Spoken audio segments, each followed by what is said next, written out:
Imran series میں انتہائی دلچسپ اور یادگار ناول سافٹ مشن، مصنف مظہر کلیم ایم اے۔ سافٹ مشن لمحہ بلمحہ حیرت انگیز انداز میں ہونے والے واقعات، بے پناہ سسپنس اور نہایت تیز ایکشن سے بھرپور۔ Soft mission. مادام ریکھا اپنے آفس میں موجود تھی کہ دروازہ کھلا اور کاشی اندر داخل ہوئی تو مادام ریکھا بے اختیار چونک پڑی۔ او تم واپس آ گئی کاشی؟ بڑے دن لگا دیے تم نے اس بار سیر و تفریح میں۔ مادام ریکھا نے مسکراتے ہوئے کہا، سیر و تفریح کیا کرنا تھی، والدہ ساتھ تھیں، وہ دوران سفر شدید بیمار ہو گئیں، اس لیے مجھے بھی وہاں صورت میں رہ کر ان کا علاج کرانا پڑا۔ اب وہ اس قابل ہوئی ہیں کہ انہیں واپس لایا جا سکے تو ہم آ گئے ہیں۔ تم سناؤ کیا ہو رہا ہے؟ کوئی خاص مشن؟ کاشی نے کہا، مجھے کافرستان کا سب سے بڑا قومی ایوارڈ دیا جا رہا ہے۔ مادام ریکھا نے مسکراتے ہوئے کہا تو کاشی بے اختیار اچھل پڑی۔ اس کے چہرے پر انتہائی حیرت کے تاثرات ابھر آئے تھے۔ کیا کہہ رہی ہو تم؟ کیا کارنامہ سر انجام دیا ہے تم نے میری عدم موجودگی میں؟ کاشی نے حیرت بھرے لہجے میں کہا تو مادام ریکھا بے اختیار ہنس پڑی۔ میں مذاق نہیں کر رہی، صدر صاحب نے میٹنگ کے دوران کھلے عام اس کا اعلان کیا ہے۔ مادام ریکھا نے کہا، لیکن تم نے کیا ہے؟ کچھ پتہ تو چلے؟ کاشی نے کہا، پاک ایشیا کے عمران کا خاتمہ۔ مادام ریکھا نے کہا تو کاشی بے اختیار ہنس پڑی۔ کیا اب خواب دیکھنے پر بھی قومی ایوارڈ ملنے لگ گئے ہیں؟ کاشی نے ہنستے ہوئے کہا، اس کا مطلب ہے کہ تمہیں یقین نہیں آیا۔ تمہیں کیا، کسی کو بھی یقین نہیں آئے گا، لیکن یہ کام ہو چکا ہے۔ مادام ریکھا نے انتہائی سنجیدگی سے کہا تو کاشی کے چہرے پر انتہائی سنجیدگی کے تاثرات پھیلتے چلے گئے۔ کس طرح؟ کیسے ہوا ہے؟ کاشی نے کہا تو مادام ریکھا نے شروع سے لے کر آخر تک ساری تفصیل دہرا دی۔ عمران اور اس کے ساتھیوں کی لاشیں ملی ہیں؟ کاشی نے کہا، مل ہی نہیں سکتی، پورا ہوٹل جل کر راکھ ہو چکا تھا۔ مادام ریکھا نے کہا، پھر کنفرمیشن کیسے ہوگی؟ کاشی نے کہا، ظاہر ہے پاک ایشیا سے ہی ہوگی، اور ہماری ایجنسی ایس وہاں کام کر رہی ہے، اس کے ذمے لگا دیا گیا ہے۔ مادام ریکھا نے کہا تو کاشی نے اس بات میں سر ہلا دیا۔ مہندر سنگھ واپس آ گیا ہوگا، اسے تفصیل معلوم کرنا تھی۔ کاشی نے کہا، اس سے تو میں نے معلوم کر لیا ہے، اس کا بیان ہے کہ عمران اور اس کے ساتھیوں کو چیک کر لیا گیا تھا، وہ اپنے کمروں میں سوئے ہوئے تھے کہ ہوٹل کو میزائلوں سے اڑا دیا گیا۔ مادام ریکھا نے کہا، ایس کا پاک ایشیا میں کون انچارج ہے؟ کاشی نے کہا، نریندر سنگھ۔ مادام ریکھا نے کہا، او، اس کا فون نمبر یا فریکوینسی تو ہوگی تمہارے پاس؟ کاشی نے کہا، کیا کرو گی؟ اس کی ڈیوٹی ہے کہ وہ معلومات کر کے رپورٹ دے، اور وہ رپورٹ دینے کا پابند ہے۔ مادام ریکھا نے کہا، وہ شاگل کا بڑا گہرا دوست ہے ریکھا، اس لیے ہو سکتا ہے کہ شاگل کے کہنے پر وہ اصل بات چھپا جائے اور کوئی فرضی رپورٹ دے دے، جبکہ وہ میرا بھی دوست ہے، مجھ سے وہ کچھ نہیں چھپا سکتا، اس لیے مجھے اس کا فون نمبر دو، میں خود معلوم کرتی ہوں۔ کاشی نے کہا، کیا مطلب؟ کیا چھپائے گا وہ؟ مادام ریکھا نے چونک کر اور حیرت بھرے لہجے میں کہا، وہ رپورٹ کو چھپا سکتا ہے اور اس دوران شاگل کچھ بھی کر سکتا ہے، مثلاً وہ کوئی نقلی عمران سامنے لا کر معاملات کو مشکوک کر سکتا ہے۔ کاشی نے کہا، او نہیں، ایسا ممکن ہی نہیں ہے۔ مادام ریکھا نے بڑے اعتماد بھرے لہجے میں کہا، تم نمبر تو بتاؤ۔ کاشی نے اصرار کرتے ہوئے کہا تو مادام ریکھا نے فریکوینسی بتا دی۔ کاشی نے اٹھ کر الماری سے لانگ رینج ٹرانسمیٹر نکالا اور اسے میز پر رکھ کر اس نے مادام ریکھا کی بتائی ہوئی فریکوینسی ایڈجسٹ کی اور پھر ٹرانسمیٹر آن کر دیا۔ Hello, Kashi calling Narendra Singh, over. Kashi نے بار بار کال دیتے ہوئے کہا، yes, Narendra Singh attending you, over. چند لمحوں بعد ٹرانسمیٹر سے ایک بھاری سی آواز سنائی دی، نریندر سنگھ، کب آ رہے ہو کافرستان؟ میں تو تمہارے بغیر یہاں انتہائی بے چین ہو رہی ہوں، اوور۔ کاشی نے سامنے بیٹھی ہوئی مادام ریکھا کی طرف معنی خیز نظروں سے دیکھتے ہوئے کہا تو مادام ریکھا بے اختیار مسکرا دی۔ میں خود تمہارے بغیر یہاں سخت بے چین ہوں کاشی ڈیئر، لیکن کیا کیا جائے، سرکاری مجبوریاں ہیں۔ बहरहाल मैं कोशिश करूँगा कि जल्द अज जल्द आ सकूँ, लेकिन अभी नहीं, क्योंकि एक अहम मिशन दरपेश है और मैं इसमें बेहद मसरूफ़ हूँ। ओवर। दूसरी तरफ से कहा गया। मिशन? कैसा मिशन? छोड़ो, मिशन तो सारी उम्र होते ही रहेंगे। ओवर। काशी ने बड़े लाड भरे लहजे में कहा। ओ नहीं डियर, ये इंतहाई अहम मिशन है। काफिरिस्तान की एक लेबॉर्ट्री के खिलाफ पाकिस्तान सीक्रेट सर्विस मिशन मुकम्मल करने वाली है और मैंने इस बारे में काम करना है। ओवर। नरेंद्र सिंह ने कहा। क्या काम? ओवर। काशी ने हैरत भरे लहजे में कहा। है ना एक बात, छोड़ो उस बात को। ओवर।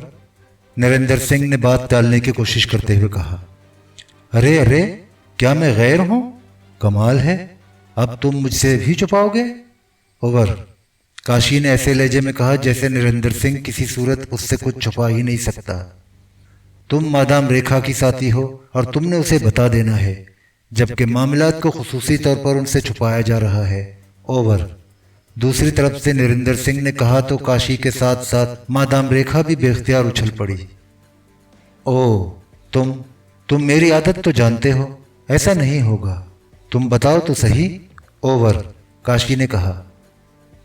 असल बात यह है कि शागिल ने मुझे कहा है कि मैं पाकिस्तानी एजेंट अली इमरान के बारे में तस्दीक कराऊं कि क्या वो काटरी में होटल तबाह होने से हलाक हुआ है या नहीं। शागिल को 100% यकीन था कि इमरान और उसके साथी लाजमन होटल तबाह होने से पहले निकल गए होंगे और शागिल के एक आदमी ने वहां जाकर जो तहकीकात की हैं उसके मुताबिक नवाब होटल तबाह होने से चंद मिनट पहले 2 मर्द और 2 खवातीन नवाब होटल से कुछ फासले पर मौजूद रेम्बो होटल में आए थे और उन्होंने वहां कमरे बुक कराए थे। उनके आने के थोड़ी देर बाद ही नवाब होटल तबाह हो गया, लेकिन इसके बावजूद वो कन्फर्म ना था। तुम जानती हो कि वो मेरा क्लास फेलो भी रहा है और मेरा दोस्त भी है, इसलिए उसने मुझे कहा तो मैंने यहाँ पाकिस्तानी दारुल हुकूमत में अपने आदमियों को फैला दिया और फिर मुझे रिपोर्ट मिल गई कि इमरान अपने फ्लैट में देखा गया है। फिर मैंने खुद उसे एक कार में बैठते हुए भी देखा है, इसलिए ये बात कन्फर्म हो चुकी है कि इमरान और उसके साथी काटरी में होटल की तबाही के साथ हलाक नहीं हुए बल्कि वो जिंदा हैं। मैंने जब ये रिपोर्ट शागिल को दी तो शागिल ने मुझे कहा कि मैं इस रिपोर्ट को अभी ओपन ना करूं ताकि मादाम रेखा को मालूम ना हो सके, क्योंकि पाकिस्तानी एजेंट काफिरिस्तान की लेबॉर्ट्री पर हमला करने वाले हैं और शागिल उनका खात्मा वहीं कर देगा। इसके बाद मामले को ओपन किया जाएगा और क्रेडिट शागिल ले जाएगा। ओवर। नरेंद्र सिंह ने तफसील से बात करते हुए कहा। लेकिन जब तुमने शागिल को रिपोर्ट दे दी है तो फिर अब क्या मसला है? अब तुम आ जाओ वापस। ओवर। काशी ने कहा। नहीं, मैंने मालूमात हासिल करनी है कि इमरान और उसके साथी किस रास्ते से काफिरिस्तान में दाखिल होंगे ताकि मैं शागिल को उस रास्ते के बारे में रिपोर्ट दे सकूं। उसके बाद मैं फारिग हो जाऊंगा। ओवर। नरेंद्र सिंह ने जवाब देते हुए कहा। लेकिन तुम किस तरह इस रास्ते के बारे में मालूम करोगे? ओवर। काशी ने हैरत भरे लहजे में कहा।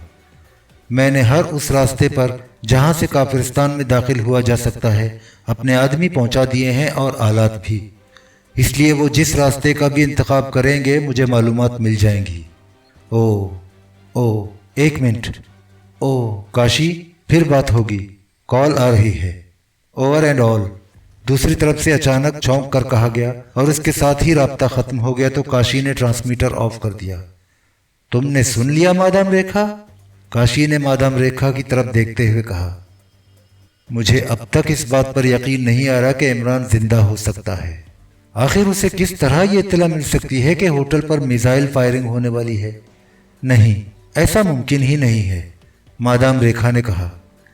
जिस तरह भी इत्तला मिली है उसे छोड़ो, बहरहाल वो बच गया है और अब शागिल तुम्हें अंधेरे में रखकर खुद उसकी मौत का क्रेडिट लेना चाहता है। अरे, एक मिनट। ओ, तुमने महेंद्र सिंह का नाम लिया था ना, जिसने काटरी में ये एक्शन किया था? काशी ने चौंक कर कहा। हाँ, क्यों? मादाम रेखा ने कहा। यह महेंद्र सिंह पहले सीक्रेट सर्विस में था, यकीनन उसका राब्ता शागिल से होगा। तुम उसे बुलाओ, अभी बात सामने आ जाएगी। काशी ने कहा तो मादाम रेखा ने इस में सर हिला दिया और फिर रिसीवर उठाकर उसने अपने सेक्रेटरी को हुक्म दिया कि महेंद्र सिंह जहां भी हो उसे उसके ऑफिस भेजा जाए, और फिर रिसीवर रख दिया। और थोड़ी देर बाद दरवाज़ा खुला तो एक नौजवान अंदर दाखिल हुआ। ये महेंद्र सिंह था। उसने बड़े मुअद्दबाना अंदाज में मादाम रेखा और काशी को सलाम किया। महेंद्र सिंह, तुमने काटरी में इमरान और उसके साथियों की हलाकत का मिशन मुकम्मल किया है? काशी ने कहा। यस मादाम, महेंद्र सिंह ने जवाब दिया। शागिल ने किस तरह तुमसे रब्ता किया था? काशी ने अचानक कहा तो महेंद्र सिंह बेख्तियार उछल पड़ा। मगर महेंद्र सिंह ने गड़बड़ा कर कुछ कहना चाहा, लेकिन शायद वो अचानक इस बात के सामने आने से हवास बाख्ता सा हो गया था, इसलिए उससे फिक्रा भी मुकम्मल ना हो सका था। जो सच है वो बता दो, वरना हमारे पास टेप भी मौजूद है, काशी ने सर्द लहजे में कहा। मादाम, इसमें मेरा कोई कसूर नहीं है। शागिल साहब ने मुझसे ट्रांसमीटर पर खुद बात की थी, आखिरकार महेंद्र सिंह ने बताया। क्या बात की थी? काशी ने पूछा। उन्होंने मुझसे पूछा था कि इमरान और उसके साथी किस होटल में रह रहे हैं और उनके कमरा नंबर क्या है, तो मैंने बता दिया, महेंद्र सिंह ने जवाब दिया। क्या एक बार बात हुई थी या बार बार? काशी ने पूछा। 2 बार। दूसरी बार उस वक्त बात हुई थी जब हम होटल को तबाह करने के लिए सिराजपुर से मिसाइल गनों के आने के इंतज़ार में थे। मैंने उन्हें बता दिया कि हम होटल तबाह करने वाले हैं। उन्होंने कहा कि हम ख्याल रखें कि इमरान और उसके साथियों को शक न पड़े, महेंद्र सिंह ने कहा। इस कॉल के कितनी देर बाद तुमने होटल तबाह किया था? काशी ने पूछा। तकरीबन पौन घंटे बाद, महेंद्र सिंह ने जवाब दिया।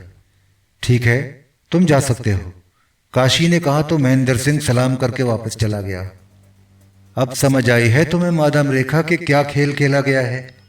काशी ने कहा। मेरी तो समझ में नहीं आ रहा कि ये सब क्या होता रहा है, मादाम रेखा ने इंतहाई मायूसाना लहजे में कहा।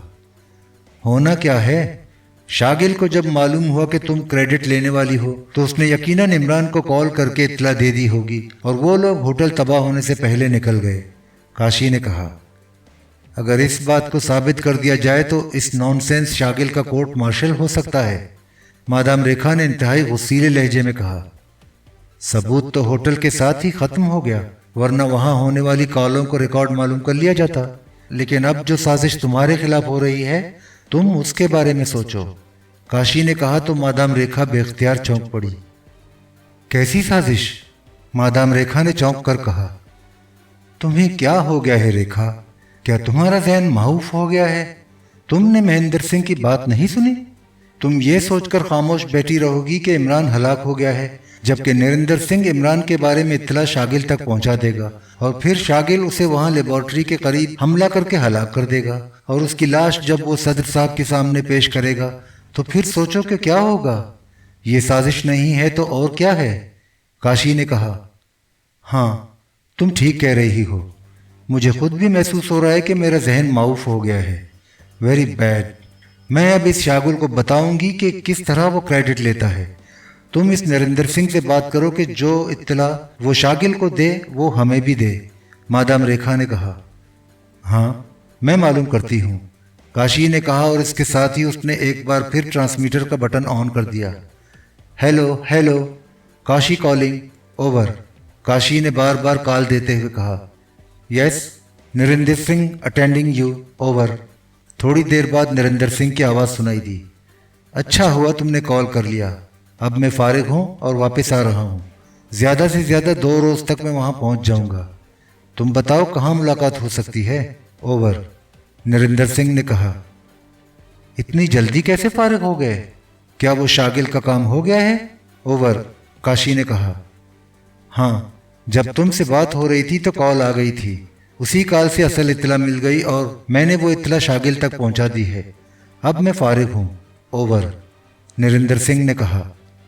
क्या इत्तला है, ओवर, काशी ने कहा। छोड़ो इस बात को, तुम अपनी बात करो, कहाँ मिलोगी, ओवर, नरेंद्र सिंह ने टालते हुए कहा। तुम मुझसे फिर छुपा रहे हो?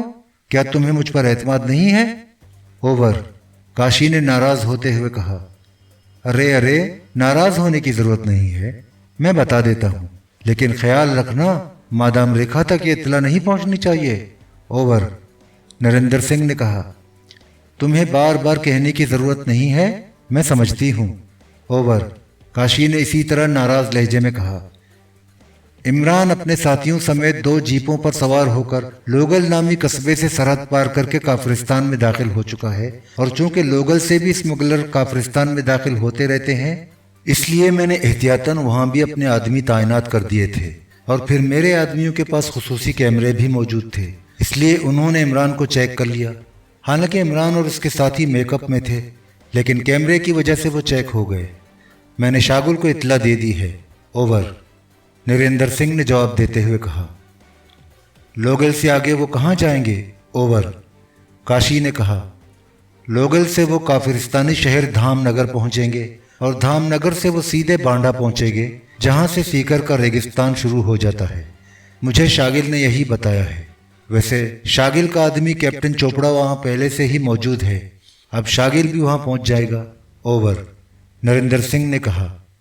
ओके, तुम जब काफिरिस्तान आ जाओगे तो फिर मैं तुमसे खुद ही मुलाकात कर लूंगी। ओवर एंड ऑल, काशी ने कहा और ट्रांसमीटर ऑफ कर दिया। वेरी बैड, अब हमें शागिल से पहले इमरान और उसके साथियों का शिकार खेलना है। तुम नक्शा ले आओ ताकि हम टारगेट मुकर्रर कर लें। मादाम रेखा ने बेचैन से लहजे में कहा तो काशी ने इस्बात में सर हिला दिया और फिर उठकर अलमारी की तरफ बढ़ गई। धामनगर एक छोटा सा कस्बा नुमा शहर था। इस शहर में सिर्फ एक छोटा सा मकामी सतह का होटल था, जहां सिर्फ मकामी खाने फरोख्त किए जाते थे। इस होटल के बड़े से हॉल नुमा कमरे में इस वक्त इमरान अपने साथियों समेत मौजूद था। इमरान के साथ जूलिया, सालेहा, सफदर, कैप्टन शकील और तनवीर थे, और वो सब एक ही मेज़ के गिर्द बैठे खाना खा रहे थे। वो 2 जीपों में सवार होकर लोगल पहुंचे और वहां से स्मगलरों के एक महफूज रास्ते से गुजरकर काफिरिस्तान में दाखिल हुए थे, और फिर लोगल से वो सीधे यहाँ धामनगर पहुंच गए थे। वो सब मकामी मेकअप में थे, और चूंकि इस रास्ते को स्मगलिंग के लिए इस्तेमाल किया जाता था, इसलिए यहाँ सड़क पर जीपों की खासी आमदोरफ्त रहती थी, और शायद इन्हीं स्मगलरों की वजह से ही ये होटल भी चल रहा था, वरना जाहिर है कि मकामी रिहायशी अफराद को यहाँ आकर खाना खाने की कोई ज़रूरत न थी। इमरान साहब, आपने जो तफसील बताई है उसके मुताबिक तो मादाम रेखा को भी मालूम होगा कि आप काटरी में हलाक हो चुके हैं, इसलिए वो तो अब मुकाबिल नहीं आएगी। सफदर ने कहा। मेरा ख्याल है कि उस तक बहरहाल ये इत्तला पहुंच चुकी होगी या पहुंच जाएगी कि इस होटल की तबाही से पहले हम वहां से निकल गए थे। इमरान ने जवाब दिया। वो कैसे? चलो शागिल तो ये बात समझ लेगा, लेकिन मादाम रेखा को कैसे मालूम हो सकता है? जूलिया ने कहा। वो एक एजेंसी की चीफ है, और चीफ ऐसी मखलूक होती है जिसे बहरहाल कहीं न कहीं से इत्तला मिल जाती है। बहरहाल हमें किसी भी इम्कान को नज़रअंदाज नहीं करना चाहिए, इमरान ने जवाब देते हुए कहा। इमरान साहब, इस खुसूसी रास्ते से आने का तो मतलब है कि हम चेक ना हो सके और इस लेबॉर्ट्री तक पहुंच जाएं। क्या इस रास्ते के बारे में मादाम रेखा ना सही, शागिल को तो इल्म हो जाएगा? सालेहा ने कहा। हो सकता है कि दोनों को हो जाए, और यह भी हो सकता है कि दोनों को ही ना हो। बहरहाल हमें मोहतात रहना होगा, इमरान ने कहा। लेकिन हम क्या एहतियात कर सकते हैं? सड़क हर तरफ से खुली है और हम पर कहीं से भी आसानी से हमला हो सकता है, जूलिया ने कहा। हाँ, मैं यही बात कहना चाहता था। यहाँ से अब बांडा तक सड़क के दोनों अतराफ रेगिस्तान है, और रेगिस्तान के किसी भी टीले के पीछे से हम पर फायर खोला जा सकता है, या फिर किसी हेलीकॉप्टर की मदद से हम पर मिसाइल फायर हो सकता है। इसलिए हम दोनों अतराफ से चौकन्ना रहेंगे, इसके अलावा और कुछ नहीं हो सकता। इमरान ने कहा तो सबने इस्बात में सर हिला दिए। क्या लेबॉर्ट्री इस बांडा में मौजूद है? जूलिया ने कहा। नहीं, वो सीकर के रेगिस्तान में कहीं है। बहरहाल बांडा पहुंचकर इस बारे में मालूम किया जाएगा। पहला मरला बांडा पहुंचने का है, इमरान ने कहा, और सबने इस्बात में सर हिला दिए। खाना खाने के बाद उन्होंने चाय पी और फिर वो बिल अदा करके बाहर खड़ी अपनी जीपों की तरफ बढ़ गए। अब उनकी मंजिल सीधी बांडा थी। धामनगर से बांडा का फासला तकरीबन 400 मील था, इसलिए जीपों के न सिर्फ टैंक फ्यूल मुकम्मल तौर पर भरे हुए थे, बल्कि फालतू कैन भी रखे हुए थे। आगे वाली जीप की ड्राइविंग सीट पर इमरान था, जबकि साइड सीट पर जूलिया बैठी हुई थी। उकबी सीट पर सफदर मौजूद था, और उकबी जीप की ड्राइविंग सीट पर तनवीर था। साइड सीट पर सालेहा और अकबी सीट पर कैप्टन शकील बैठा हुआ था। दोनों जीपें खासी तेज रफ्तारी से आगे बढ़ी चली जा रही थीं। जूलिया और उकबी सीट पर मौजूद सफदर दोनों की नज़रें मुसलसल साइड पर मौजूद रेगिस्तान के टीलों को चेक करने में मसरूफ थीं, लेकिन हर तरफ मुकम्मल सुकूत था। इमरान साहब, जीप रोकें। अचानक अकबी सीट से सफदर ने तेज लहजे में कहा तो इमरान ने यकलख्त ब्रेक लगा दिए और दौड़ती हुई जीप एक झटका खाकर रुक गई। अकबी जीप भी बिल्कुल उनके करीब आकर रुक गई। जीप रुकते ही सफदर उछलकर जीप से नीचे उतरा और दौड़ता हुआ रेगिस्तान में आगे बढ़ता चला गया। क्या हुआ है इसे? इमरान के साथ साथ दूसरे साथियों ने कहा। उन सब की नजरें सफदर पर जमी हुई थीं। चंद लम्हों बाद सफदर एक ऊंचे टीले के पीछे गायब हो गया। थोड़ी देर बाद वो वापस नमूदार हुआ तो सब ये देखकर बेख्तियार उछल पड़े कि उसके हाथ में एक छोटा सा बॉक्स पकड़ा हुआ था। वो दौड़ता हुआ वापस जीपों की तरफ आ रहा था। इमरान तेजी से नीचे उतरा और सफदर की तरफ दौड़ पड़ा।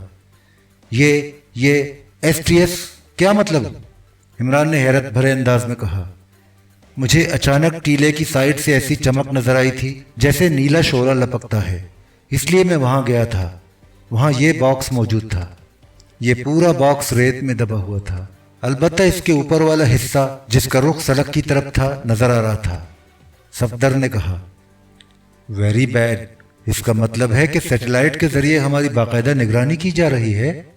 ये सैटेलाइट चेकिंग आला है। इसमें से नीला शोला उस वक्त निकलता है जब इस पर साया पड़े, वरना नहीं। यकीनन कोई परिंदा ऊपर से गुजरा होगा जिसकी वजह से इस पर साया पड़ा और इसमें से नीला शोला निकला जो तुम्हें नजर आ गया। इमरान ने उस आले को जोर से सड़क पर मारते हुए कहा। सड़क पर गिरते ही वो बॉक्स टूट गया और इसमें से बहुत सी तारें और पुर्जे निकलकर बिखर गए। उन्हें मालूम हो गया है कि हमने चेक कर लिया है। जूलिया ने जो जीप से उतर आई थी बात करते हुए कहा। वो किस तरह? यहाँ जीपें तो मुसलसल आ जा रही हैं। गो उनकी तादाद कम है लेकिन हैं तो सही। उन्हें किस तरह मालूम होगा कि हमारी जीपें मशकूक हैं? सालेहा ने कहा। यकीनन उन्होंने हमारी खुसूसी जीपों के बारे में भी चेकिंग की होगी। इसका मतलब है कि उन्हें हमारे इस रास्ते से दाखिले की न सिर्फ इत्तला मिल चुकी है बल्कि उन्हें हमारी जीपों के बारे में भी इल्म है। इमरान ने कहा। इमरान साहब, हो सकता है कि ये आला स्मगलिंग रोकने के लिए हुकूमत की तरफ से यहाँ नस्ब किया गया हो, सफदर ने कहा। बहरहाल जो कुछ भी है आगे जाकर सामने आ जाएगा, इमरान ने कहा और वापस जीप की तरफ मुड़ गया। मेरा ख्याल है कि हमें वापस धाम नगर जाना चाहिए। वहाँ से हम किराए की जीपें भी हासिल कर सकते हैं, सफदर ने कहा। नहीं, इस छोटे से कस्बे में किराए की जीपें कौन देगा? चलो आगे बढ़ो, जो होगा देखा जाएगा, इमरान ने कहा। मेरी जीप अब आगे रहेगी, तुम अपनी जीप हमारी जीप के पीछे रखना, अचानक तनवीर ने कहा तो इमरान समेत सब बेख्तियार चौंक पड़े। वो क्यों? इमरान ने हैरत भरे लहजे में कहा। इसलिए कि हमला पहले आने वाली जीप पर होगा। इस तरह ज्यादा से ज्यादा हम हलाक हो जाएंगे। तुम तो बच जाओगे और तुम्हारा बचना ज्यादा जरूरी है, तनवीर ने कहा। इस खुलूस का शुक्रिया, लेकिन ऐसी कोई बात नहीं। हमारी जीपों पर वो मिसाइल फायर नहीं करेंगे। ज्यादा से ज्यादा गन फायरिंग हो सकती है, इमरान ने कहा और उछलकर ड्राइविंग सीट पर बैठ गया। थोड़ी देर बाद दोनों जीपें तेजी से आगे बढ़ती चली गईं। फिर तकरीबन 20 मील का सफर तय किया गया, लेकिन कुछ न हुआ। लेकिन फिर अचानक इमरान ने जीप रोक दी। अकबी जीप भी उनके पीछे आकर रुक गई। तुम लोग नीचे उतरो, मैंने जीप की साइड सीट के नीचे बॉक्स में एक आला निकालना है, इमरान ने कहा तो जूलिया और दूसरे साथी नीचे उतर आए। इमरान ने साइड सीट ऊंची की और फिर अंदर से उसने एक बंद बॉक्स उठाया और उसे खोलकर उसके अंदर मौजूद एक छोटा सा बॉक्स नुमा डिब्बा निकालकर उसने बॉक्स को वापस रखा और सीट बंद करके वो भी नीचे उतर आया। तुम यहीं रुको, यहाँ दूसरा STS मौजूद है, मैंने उसे चेक करना है, इमरान ने कहा और तेज तेज कदम उठाता रेगिस्तान की तरफ बढ़ता चला गया। थोड़ी देर बाद जब वो एक ऊंचे टीले की साइड से घूमकर अकबी तरफ आया तो उसके चेहरे पर हल्की सी मुस्कुराहट उभर आई, क्योंकि वहां रेत में दफन वैसा ही बॉक्स मौजूद था जैसा सफदर उठा लाया था। इमरान ने हाथ में पकड़े हुए बॉक्स की साइड में लगे हुए बटन को प्रेस किया और फिर उस बॉक्स को उसने रेत में दबे हुए बॉक्स के ऊपर रख दिया। चंद लम्हों बाद उसने अपना बॉक्स उठाया और उसका बटन ऑफ करके वो मुड़ा और तेजी से साइड में होकर टीले के पीछे से निकला और वापस जीपों की तरफ बढ़ आया। सफदर, तुम्हारे पास यहाँ का तफसीली नक्शा मौजूद है, वो निकालो, उसे यहाँ सड़क पर बिछा दो, इमरान ने कहा तो सफदर ने कोट की अंदरूनी जेब से तयशुदा नक्शा निकाला और उसे खोलकर सड़क पर बिछा दिया। इमरान उकड़ों बैठ गया और उसने हाथ में पकड़ा हुआ बॉक्स सामने रखा और उसकी दूसरी साइड पर लगे हुए बटन प्रेस कर दिए तो बॉक्स की सतह रोशन हो गई और उस पर कई रंगों के नंबर नजर आने लगे। इमरान ने जेब से कलम निकाला और फिर उन नंबरों को देखकर उसने नक्शे पर निशानात लगाने शुरू कर दिए। फिर उसने इन निशानात के दरमियान लकीरें लगाना शुरू कर दी। कुछ देर बाद जब उसने हाथ रोका तो बहुत सी लकीरें एक नुक्ते पर एक दूसरे को काट रही थीं। इमरान ने उस जगह दायरा डाल दिया। माल्टा गांव। ओ, तो चेकिंग सेंटर माल्टा गांव में है। इमरान ने एक तवील सांस लेते हुए कहा और उसके साथ ही वो उठकर खड़ा हो गया। लेकिन वो लोग वहां बैठकर क्या चेक कर रहे होंगे? सफदर ने भी उठते हुए कहा और साथ ही उसने नक्शा और बॉक्स भी उठा लिया था। माल्टा गांव से पहले 3 चेक स्पॉट आते होंगे। अब मैं तुम्हें बताता हूं कि क्या हो रहा है। जो लोग ये सारी कार्रवाई कर रहे हैं उन्होंने इंतहाई फूल प्रूफ अंदाज में हमें घेर कर मारने का मंसूबा बनाया है और उन्हें हमारी जीपों के बारे में तफसीलात का इल्म है। यहाँ स्मगलिंग या मंशियात को रोकने के लिए बाकायदा चेकिंग सिस्टम एक खलाई सैयारे के जरिए तैयार किया गया है जिसका सेंटर माल्टा गांव है। जिस जीप या गाड़ी में मंशियात होती है वो जीप या गाड़ी जब इस चेकिंग स्पॉट से निकलने वाली रेस को क्रॉस करती है तो उसकी निशानदेही वहाँ सेंटर में हो जाती है और फिर उन्हें कहीं भी घेर कर पकड़ लिया जाता है। उन्होंने इस सिस्टम से फ़ायदा उठाने की कोशिश की है। हमारी जीपों में गो मंशियात मौजूद नहीं है, लेकिन यकीनन हमारी जीपों के बारे में कोई न कोई ऐसी तफसील उन्हें मिल चुकी है कि उन्होंने उसे चेक स्पॉट में फीड कर दिया है। इसके 3 स्पॉट हैं। एक स्पॉट को सफदर ने चेक किया, दूसरे को मैंने मखसूस फासले की वजह से चेक कर लिया, दूसरे स्पॉट से भी हमें वहाँ चेक किया गया होगा।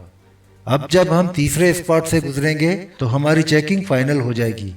इसके बाद उन्होंने यकीनन किसी भी जगह हमारे लिए कोई ट्रैप तैयार कर रखा होगा, कोई ऐसा ट्रैप कि हम मामूली सी हरकत या जद्दोजहद किए बगैर या तो हलाक हो जाएंगे या कम अज़ कम बेहोश हो जाएंगे।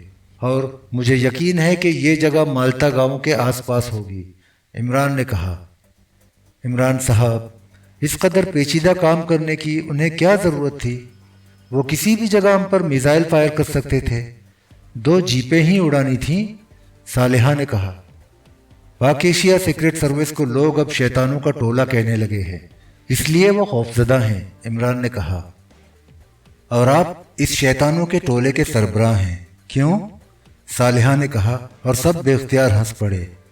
इमरान साहब, क्या आपको पहले से इस सैटेलाइट चेकिंग के बारे में इल्म था कि आप उसे चेक करने का ये बॉक्स नुमा आला साथ ले आए थे? अचानक सफदर ने कहा, नहीं, ये आला मैं लेबॉर्ट्री को ट्रेस करने की गरज से ले आया था, अलबत्ता ये यहाँ काम आ गया है। इमरान ने कहा, अब क्या करना है? यहाँ खड़े बातें ही करते रहेंगे या कोई काम भी होगा? तनवीर ने कहा, मेरा ख्याल है कि हमें इस माल्टा गांव के अक़ब से जाना चाहिए और इस सेंटर पर कब्जा करके असल हालात मालूम करें कि उन लोगों ने हमें हलाक करने के लिए क्या सेटिंग कर रखी है। इमरान ने कहा, ठीक है, चलो, सब ने कहा और फिर थोड़ी देर बाद एक बार फिर जीपें तेज़ी से आगे की तरफ दौड़ने लगी। लेकिन फिर जैसे ही सड़क ने हल्का सा मोड़ काटा, अचानक सड़क की दोनों अतराफ से बैक वक्त 2 खौफनाक धमाके हुए और इसके साथ ही इमरान को एक लम्हे के लिए यूं महसूस हुआ जैसे किसी ने यकलख्त उसे उठाकर फिजा में फेंक दिया हो। इसके साथ ही यकलख्त उसके जहन में धमाका हुआ और फिर अंधेरा छा गया। उसके तमाम एहसासात यकलख्त इस अंधेरे में डूबते चले गए। लेकिन फिर जिस तरह घुप अंधेरे में जुगनू चमकता है, इस तरह उसके जहन पर छाई हुई गहरी तारीकी में रोशनी का एक नुक्ता चमका और फिर ये रोशनी आहिस्ता आहिस्ता फैलती चली गई। चंद लम्हों बाद जब उसका शऊर बेदार हुआ और उसकी आंखें खुली तो वो ये देखकर बेख्तियार चौंक पड़ा कि वो एक लकड़ी की कुर्सी पर रस्सियों से बंधा हुआ है। रस्सियां नायलॉन की थीं और खासी बारीक थीं। इमरान ने गर्दन घुमाई तो साथ ही उसके सारे साथी भी इसी तरह कुर्सियों पर नायलॉन की रस्सियों से बंधे हुए मौजूद थे। वो सब ठीक थे, अलबत्ता चंद खराशें सी उनके बाजुओं और चेहरों पर नजर आ रही थीं और उन सब की गर्दनें ढलकी हुई थीं। ये हम कहाँ पहुँच गए हैं और क्यों हमें इस अंदाज में बांधा गया है? इमरान ने बुड़बुड़ाते हुए कहा اور اس کے ساتھ ہی اس نے اپنے بندھے ہوئے ہاتھوں کو مخصوص انداز میں جھٹکا اور ناخنوں کے بلیڈ باہر آ گئے۔ ان بلیڈوں کی مدد سے اس نے رسی کاٹنے کے عمل کا آغاز کر دیا۔ نائلون کی رسی کو اس حد تک کٹنے میں کچھ وقت لگ گیا کہ اب عمران آسانی سے جھٹکا دے کر اسے توڑ سکتا تھا۔ ابھی تک اس کمرے میں کوئی نہیں آیا تھا، اس لیے اس نے جھٹکا دے کر رسی توڑی اور پھر اطمینان سے اس نے باقی ڈھیلی پڑ جانے والی رسی ہٹائی اور کرسی سے اٹھ کھڑا ہوا۔ اس کے ساتھ ہی وہ تیزی سے اس کمرے کے دروازے کی طرف بڑھ گیا، لیکن دوسرے لمحے وہ بے اختیار ٹھٹک کر رک گیا، کیونکہ باہر بے تحاشا گولیاں چلنے کی آوازیں دور سے آتی سنائی دے رہی تھیں۔